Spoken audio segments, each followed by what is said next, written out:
House Democrats and Speaker Nancy Pelosi held an enrollment ceremony earlier for a bill awarding congressional gold medals to police officers who responded to the January 6th Capitol insurrection. Today, we are united in gratitude and grief for the courage and the sacrifice of our Capitol Police and the Metropolitan Police Department heroes who defended the Capitol and our democracy on January 6th. The historic legislation that I'm going to sign now honors their service and their sacrifice. In June, members of the House passed the bill to honor police who protected the Capitol as a mob of pro-Trump supporters stormed the building.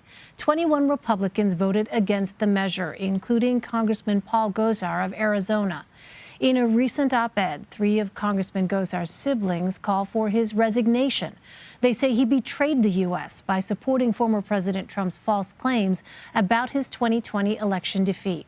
They accused the Republican of inciting the January 6th insurrection and called him one of the key instigators. The congressman's siblings also took aim at his response to the COVID-19 pandemic, calling him out for saying the situation was overblown in 2020. We've reached out to Congressman Gosar's office about this and so far have not heard back. Dave Gosar is one of the congressman's siblings who penned that op-ed. He joins me now with more. Thanks so much for being with us, Dave. You and your siblings write that you have been aware of what you call the congressman's unhinged behavior for years. What do you mean by that? Well, let me give you a quick example, Elaine, and I think we'll all agree on that assertion. Back in, well, right before the end of Obama's second term, Obama had a number of vetoes, but they were far from the record number of vetoes, which I believe were held by President Roosevelt, in the hundreds of vetoes.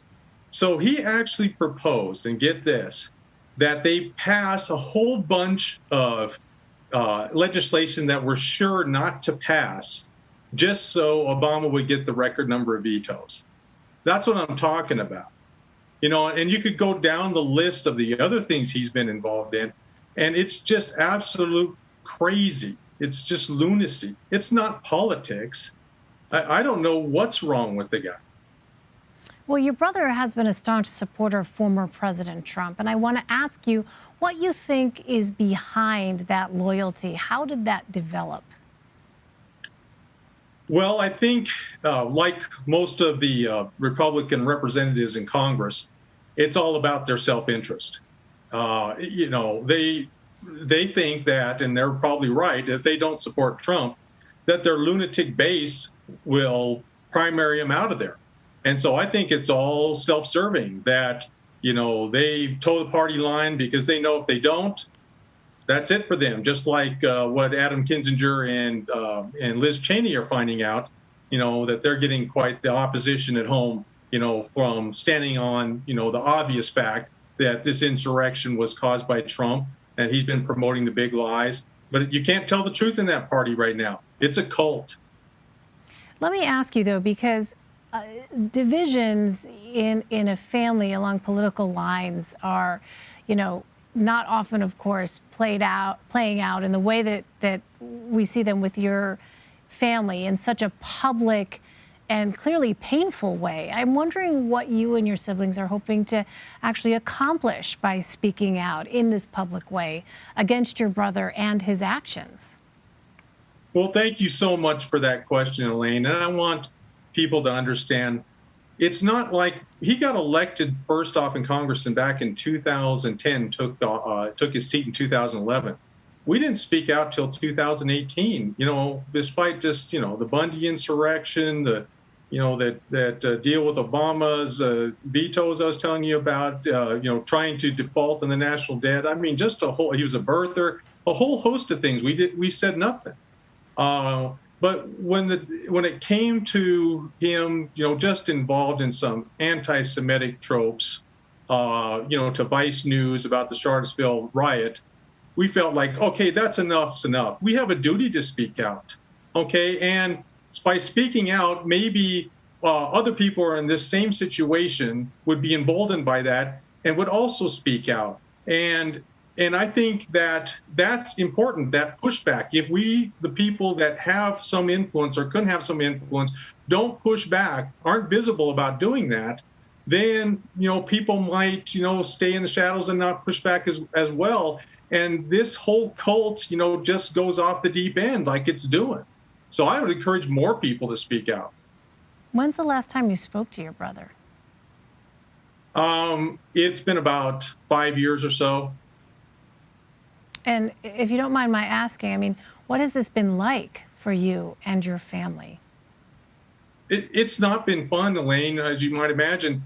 I mean, none of us like to do this. I mean, every time we do one of these interviews, we feel like absolutely we're doing the right thing, but, it still leaves a bad taste in your mouth. It's not pleasant.